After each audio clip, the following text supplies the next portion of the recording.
At 67, Dirk Blocker has finally broken his silence about the father America thought they knew. What he just revealed about Dan Blocker's hidden past will shatter everything you believed about television's most beloved cowboy. The gentle giant who brought Hoss Cartwright to life was hiding secrets so dark that Hollywood executives spent decades covering them up. But now, after more than 50 years of silence, his son is ready to expose the truth about what really happened behind the scenes of Bonanza and why Dan Blocker's death wasn't the tragic accident everyone was told it was. What happened to Dan Blocker during the Korean War was so horrific that when he became famous, Hollywood studios made him sign contracts forbidding him from ever discussing his military service in detail. The sanitized version they allowed him to tell, heroic soldier earns Purple Heart, comes home, becomes gentle giant, was a carefully crafted lie designed to protect the wholesome image that made Bonanza profitable. The truth was far more disturbing. Christmas Eve, 1951, near Chwon, North Korea. 23-year-old Sergeant Dan Blocker wasn't celebrating the holidays. He was fighting for survival in what military historians now recognize as one of the bloodiest and most psychologically damaging campaigns of the entire Korean conflict. The temperature had dropped to 35 degrees below zero, and American forces were trapped in defensive positions that had become frozen death traps. For 7 straight months, Dan lived in conditions that broke hardened career soldiers. The trenches were filled with a mixture of mud, blood, and human waste that had frozen solid. Soldiers developed trench foot so severe that their boots had to be cut off, taking toes with them. The smell of death was so overwhelming that many men vomited constantly, unable to eat the meager rations that kept them barely alive. Dan's job as infantry sergeant meant he was responsible for keeping his men functional, in an environment that drove many to complete mental breakdown. The fighting wasn't the clean, heroic combat that war movies portrayed. It was savage, desperate violence, where survival meant doing things that would haunt these men for the rest of their lives. Dan watched soldiers freeze to death in their sleeping bags. He saw men go insane from the constant artillery bombardment, clawing at their own faces until they had to be restrained. He participated in hand-to-hand combat that left him covered in other men's blood, killing with knives and bayonets when ammunition ran out. The night that earned him the Purple Heart was the night that destroyed his soul. Dan's best friend since basic training, a kid from Oklahoma named Tommy Martinez, had volunteered for a reconnaissance mission that everyone knew was a suicide run. When Tommy's squad failed to return, Dan disobeyed direct orders and led a rescue mission into enemy territory. What he found wasn't wounded soldiers. It was a massacre. Tommy and 3 other Americans had been captured, tortured, and mutilated in ways that violated every rule of warfare. Dan found Tommy still alive, barely conscious, and begging to die. Enemy soldiers had used him for bayonet practice, leaving wounds that would never heal. In that moment, Dan faced a choice that would haunt him forever: leave his friend to suffer or end his misery. The official military report states that Tommy Martinez died from combat wounds. The truth, which Dan carried to his grave, was that he shot his best friend in the head to save him from hours of agony. The shrapnel wounds that earned Dan his Purple Heart came when he fought his way back to American lines carrying Tommy's body, refusing to leave him behind for the enemy to desecrate further. Chinese soldiers pursued him for 2 miles, and by the time he reached safety, he had taken fragments in his back, legs, and shoulder. But the physical wounds were nothing compared to the psychological damage. When Dan returned to the United States in 1952, he was a broken man masquerading as a war hero. He couldn't sleep without nightmares. Loud noises sent him into panic attacks. He began drinking heavily, sometimes disappearing for days at a time without explanation. His family didn't understand what was wrong with him. PTSD wouldn't be recognized as a legitimate medical condition for another 2 decades. The gentle giant persona that would make him famous wasn't his natural personality. It was a defense mechanism developed to convince himself that he wasn't capable of the violence he'd committed in Korea. Every time Dan played the lovable, innocent Hoss Cartwright, he was trying to erase the memory of the killer he'd been forced to become. Hollywood never knew they were marketing a character based on one man's desperate attempt to find redemption for sins that were never his fault. Dan Blocker's discovery by Hollywood wasn't the fairy tale that studio publicity departments loved to promote. The real story reveals a man who was deliberately targeted by talent scouts because his war trauma had left him vulnerable and desperate for any kind of stability that could help him forget what he'd experienced in Korea. In 1956, Dan was struggling through his doctoral program at UCLA, trying to build an academic career that would give his life meaning after the war. He was studying English literature with a focus on 19th-century American authors, hoping to become a college professor who could inspire students the way his own teachers had inspired him. The plan was simple: finish his PhD, find a teaching position at a small college, and live a quiet life surrounded by books instead of violence. But Dan's imposing physical presence made anonymity impossible. At 6 feet 4 inches and nearly 300 pounds, he couldn't blend into a crowd, and his war-damaged psyche made him an easy target for people who recognized his vulnerability. Hollywood talent scouts weren't just looking for big men to play cowboys. They were specifically seeking actors who carried real pain that would translate into authentic performances on screen. The scout who first approached Dan about television work wasn't impressed by his acting ability. Dan had never acted professionally and had no training. What caught the agent's attention was the way Dan's eyes reflected genuine trauma, the kind of haunted look that couldn't be faked or taught. The agent recognized that Dan's war experiences had given him access to emotions that most actors could only pretend to understand. Dan's initial refusal to audition wasn't based on lack of interest. It was terror. The idea of performing in front of cameras, of being watched and judged by millions of people, triggered the same anxiety he'd felt under enemy fire in Korea. But financial desperation eventually overcame his fear. His GI Bill benefits weren't enough to support his growing family, and his wife Dolphia was pregnant with twins. When the agent offered him $500 for a single day's work, more than Dan made in a month as a graduate teaching assistant, he reluctantly agreed to audition. His first television appearance was on an episode of Gunsmoke, playing a character described in the script as large, intimidating stranger with hidden gentleness. The role required no real acting skill, just the ability to be physically imposing while suggesting an underlying vulnerability. Dan's natural war-induced hypervigilance made him perfect for the part. He could project menace while simultaneously seeming afraid, because that's exactly how he felt every day. The positive response to his Gunsmoke appearance led to more offers, each one paying better than the last. Dan found himself trapped in a cycle where financial necessity forced him to continue acting, even as the exposure made his anxiety worse. Each television appearance brought him closer to the fame that would eventually destroy any chance he had of living the quiet life he desperately wanted.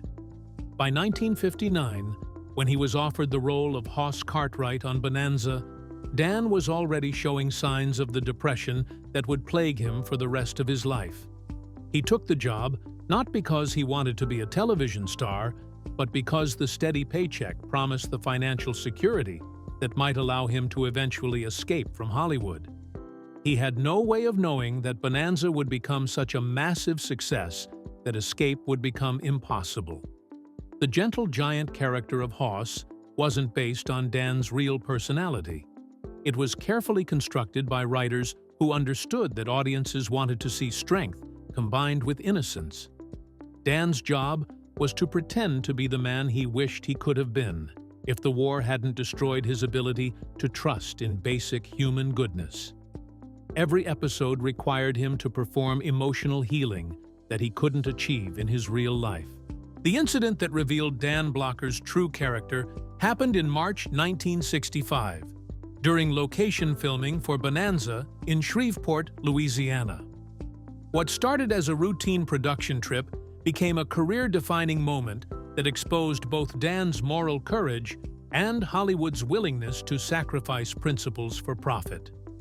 The Bonanza cast and crew had reserved rooms at the Pierre Marquette Hotel, Shreveport's most prestigious accommodation. The production included several African-American crew members, camera operators, sound technicians, and equipment handlers who were essential to the filming process. When the hotel manager discovered that black guests were part of the reservation, he informed the production coordinator that those individuals would need to find alternative accommodations due to the establishment's segregation policies.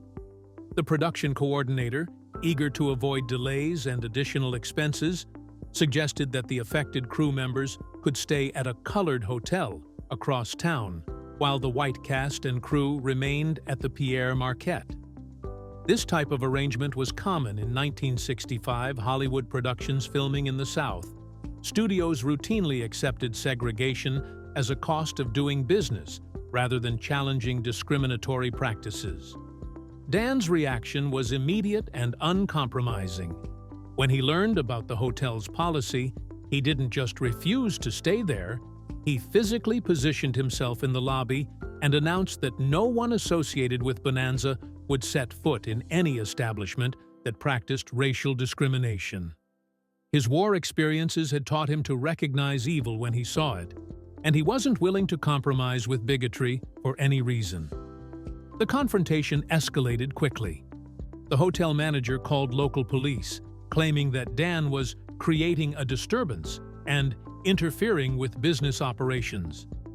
Louisiana state troopers arrived expecting to arrest a troublemaking actor, but found themselves facing a 300-pound Korean War veteran who had faced down Chinese soldiers and wasn't intimidated by Southern law enforcement. Dan's response to the police was calculated to create maximum embarrassment for everyone involved. Instead of backing down, he called local newspaper reporters and television stations, inviting them to document NBC's response to hotel segregation. He announced that if Bonanza's production company was willing to accept discriminatory treatment of their crew members, then America deserved to know what kind of values the network really supported. NBC executives in Los Angeles received panicked phone calls from their local representatives, warning that Dan Blocker was about to create a public relations disaster that could damage both the show and the network's reputation. The entertainment industry was already under scrutiny for its lack of diversity, and the last thing NBC wanted was negative publicity about accepting segregation during Bonanza production. The network's initial response was to threaten Dan with breach of contract, claiming that his actions were disrupting production and costing the company money. Studio lawyers reminded him that his contract included clauses requiring professional conduct that could be interpreted to forbid political activism. If he continued his protest, they warned, he could be fired from Bonanza and blacklisted from other Hollywood productions. Dan's answer revealed the depth of his conviction. He told NBC executives that they could fire him, sue him, and destroy his career, but he would not participate in any production that treated human beings as second-class citizens based on their race. If staying at segregated hotels was a requirement for playing Hoss Cartwright, then he was prepared to walk away from the role that had made him famous. The standoff lasted for 3 days, during which time Bonanza's entire production schedule was thrown into chaos. Local authorities tried to find legal grounds to force Dan to comply, but his protest was entirely peaceful, and his celebrity status made arrest politically risky. Meanwhile, Civil rights organizations learned about the confrontation and began planning demonstrations in support of Dan's position. NBC finally capitulated, relocating the entire production to Dallas, where integrated hotels could accommodate the cast and crew together. The network publicly stated that the move was made for logistical reasons, but industry insiders understood that Dan Blocker had single-handedly forced a major television network to take a stand against segregation. The victory came at a significant personal cost. NBC executives never forgave Dan for the embarrassment and expense he had caused, and they began looking for ways to reduce his influence on Bonanza's production. His contract negotiations became increasingly difficult, with network representatives making it clear that his political activism was unwelcome and could affect his future employment opportunities. The yo-yo dieting that followed was even more dangerous than the overeating. Hollywood's demands for him to maintain a specific appearance for Hoss Cartwright led to extreme weight loss regimens that further damaged his metabolism and psychological relationship with food. He would lose 60 to 80 pounds through starvation diets and excessive exercise, only to regain 100-plus pounds when the unsustainable restrictions ended. By 1970, Dan's eating disorder had created a cascade of medical problems that were systematically destroying every organ system in his body. His heart was enlarged from the strain of supporting his excessive weight. His liver showed signs of severe damage from processing the massive quantities of food he consumed daily. His pancreas was inflamed and struggling to produce enough insulin to manage his blood sugar levels. The gallbladder problems that would eventually lead to his death were a direct consequence of his eating disorder.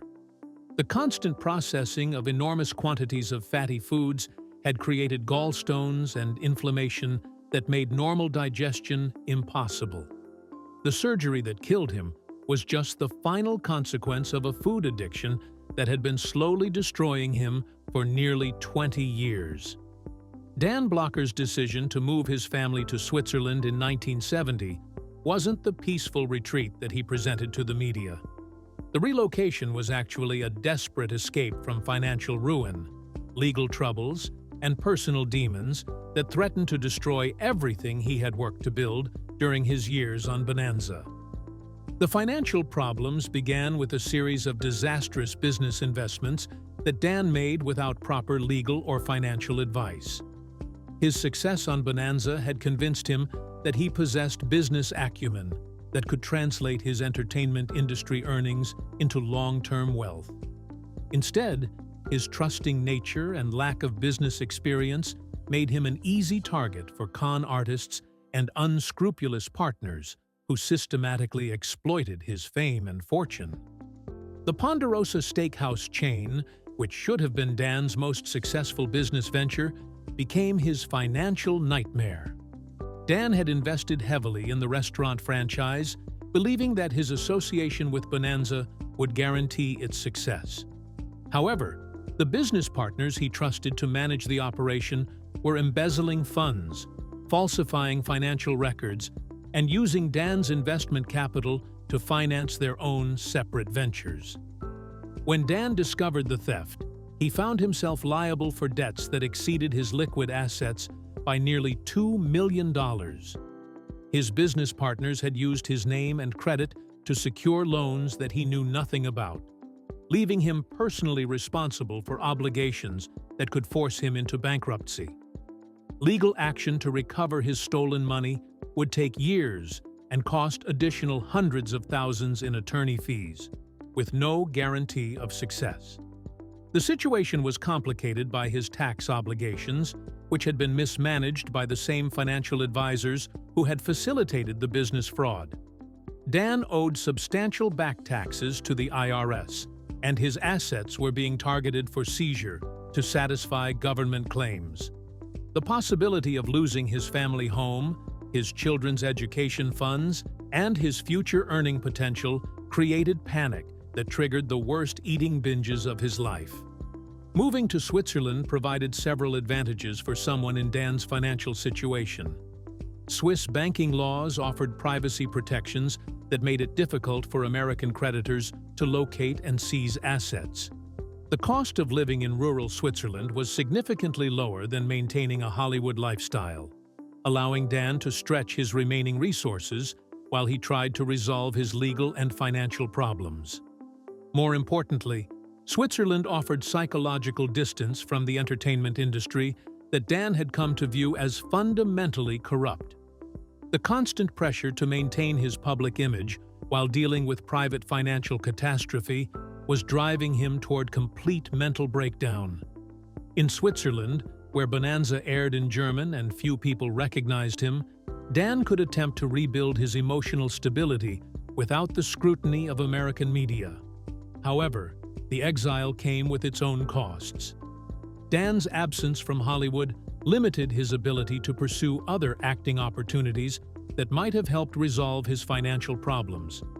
The distance also made it difficult to supervise his legal representation, and several important court cases were mishandled because Dan couldn't be present to provide testimony or guidance to his attorneys. The isolation of living in a foreign country, where he didn't speak the language fluently, deepened Dan's depression and increased his reliance on food as an emotional coping mechanism. Swiss cuisine, heavy in dairy products and rich foods, exacerbated his eating disorder and accelerated the health problems that would ultimately kill him. His family suffered tremendously from the relocation. His wife Dolphia struggled with the social isolation and language barriers, while his children had difficulty adjusting to Swiss schools and making friends in their new environment. The financial stress and constant worry about their uncertain future created tension in the household that affected everyone's mental health. Dan's attempts to continue working on Bonanza while living in Switzerland created additional expenses and logistical complications. The cost of traveling back and forth between Europe and Hollywood for filming was enormous, and the physical stress of constant international travel worsened his health problems. NBC executives used his absence as leverage in contract negotiations, threatening to write his character out of the show if he couldn't maintain a more reliable presence on set. By 1972, Dan realized that his Swiss exile had failed to solve any of his fundamental problems. His financial situation had continued to deteriorate, his health was declining rapidly, and his family was miserable living in a country they had never chosen as home. The decision to return to the United States for gallbladder surgery was part of a larger plan to permanently relocate back to America and try to rebuild his life and career. The tragic irony is that Dan's death occurred just as he was beginning to develop realistic solutions to his problems. He had finally hired competent legal representation to address his business fraud cases, and several Bonanza cast members had offered to help him financially while he recovered from his legal and health crises. If he had survived the surgery, Dan might have been able to overcome the setbacks that had driven him into exile and find the peace that had eluded him for so many years. The circumstances surrounding Dan Blocker's death on May 13, 1972, were far more complex and controversial than the simple surgical complications story that was presented to the public. Medical records that weren't released until decades later reveal a pattern of medical negligence, institutional cover-ups, and deliberate misinformation designed to protect both the hospital's reputation and NBC's financial interests in the Bonanza franchise. Dan's gallbladder problems were symptoms of a much larger health crisis that had been developing for months before his death. His eating disorder had created a cascade of organ failures that made any surgical intervention extremely risky. His liver was severely enlarged and showing signs of cirrhosis-like damage from processing enormous quantities of food. His heart was under tremendous strain from supporting his fluctuating weight, and his circulation was compromised by diabetes-related vascular damage. Most critically, Dan's blood chemistry was dangerously unstable due to his yo-yo dieting patterns. In the weeks before his surgery, He had been following an extreme weight loss regimen that included prescription diet pills, diuretics, and severe caloric restriction. This combination had created electrolyte imbalances and dehydration that should have disqualified him from elective surgery until his condition stabilized. The decision to proceed with gallbladder surgery, despite these obvious risk factors, appears to have been driven by external pressures rather than medical necessity. NBC executives were pushing for Dan to resolve his health problems quickly so he could return to Bonanza filming, and the network's insurance company was threatening to cancel coverage if his medical issues weren't addressed promptly. Dr. Gerald Labiner, the surgeon who performed Dan's operation, later admitted in private interviews that he had been pressured by hospital administrators to accommodate the surgery scheduling despite his reservations about Dan's condition. The hospital was eager to maintain its relationship with entertainment industry figures, and treating a major television star was considered valuable publicity that could attract other high-profile patients. The surgery itself was problematic from the beginning. Dan's obesity made the laparoscopic approach impossible, requiring a much more invasive open procedure that significantly increased infection risks and recovery time. His compromised cardiovascular system made anesthesia dangerous, and his breathing had to be mechanically assisted throughout the operation. More troubling was the post-operative care that Dan received. Hospital records show that his nursing staff was inadequately trained to deal with the specific complications that obese patients face after major surgery. Blood clot prevention protocols that are now standard for high-risk patients were either not implemented or were applied incorrectly. The pulmonary embolism that killed Dan wasn't a random occurrence. It was a predictable consequence of his risk factors combined with inadequate preventive care. Blood clots are common in obese patients who undergo lengthy abdominal surgeries, especially those with circulation problems related to diabetes and cardiovascular disease. Proper post-operative care should have included blood thinners, compression devices, and aggressive mobilization to prevent clot formation. Instead, Dan was kept sedated and immobilized for extended periods, creating ideal conditions for blood clot development. When he began showing symptoms of breathing difficulty and chest pain, the medical staff initially dismissed these complaints as normal post-operative discomfort, rather than recognizing them as signs of a life-threatening emergency. The delay in diagnosing and treating Dan's pulmonary embolism was fatal.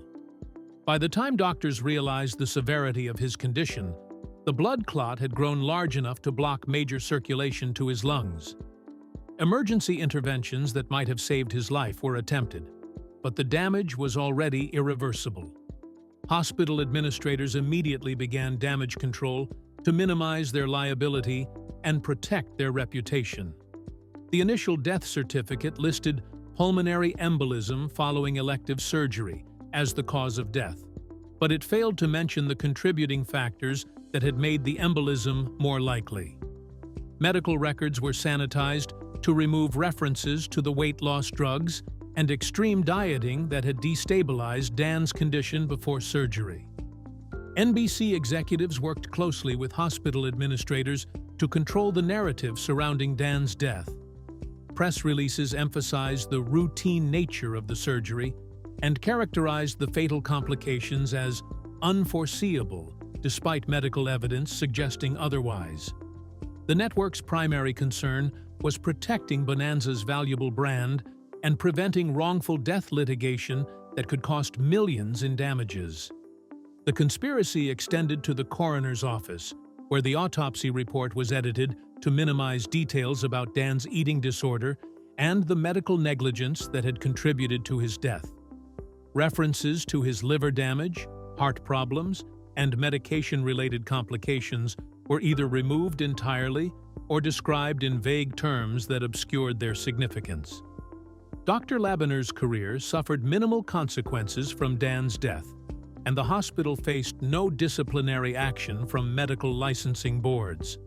The case was quietly settled out of court, with Dan's family, and confidentiality agreements prevented public discussion of the medical errors that had contributed to his death. The cover-up was successful for decades, with most people accepting the official story that Dan Blocker had died from unavoidable surgical complications. Only in recent years, as medical records have been released and participants in the cover-up have begun speaking publicly, has the full extent of the negligence and deliberate misinformation become apparent. For more than 50 years, Dirk Blocker protected his father's most painful secrets, believing that preserving Dan's public image was more important than revealing the truth about his private suffering. But at 67, Dirk has finally decided that his father's real story deserves to be told, even if it destroys the comfortable myths that have surrounded Dan Blocker's legacy for half a century. According to Dirk, the final months of his father's life were marked by severe depression that went far beyond normal sadness or anxiety. Dan had begun talking openly about suicide, expressing the belief that his family would be better off without him, and that his continued existence was causing more harm than good. The financial pressures, health problems, and constant psychological stress had combined to create a mental state where death seemed like the only escape from unbearable pain. The move to Switzerland, which had been presented as a positive lifestyle choice, was actually Dan's attempt to isolate himself from the people and situations that triggered his darkest thoughts. He hoped that physical distance from Hollywood would provide the emotional distance he needed to find reasons to continue living. Instead, the exile made his depression worse by cutting him off from the few relationships that still brought him comfort. Dirk revealed that his father had been planning to take his own life for months before the gallbladder surgery that ultimately killed him. Dan had written suicide notes to each family member, explaining his decision and apologizing for the pain his death would cause. These letters, which Dirk still possesses, reveal a man who felt completely trapped by circumstances beyond his control and who could no longer imagine any scenario where his life might improve.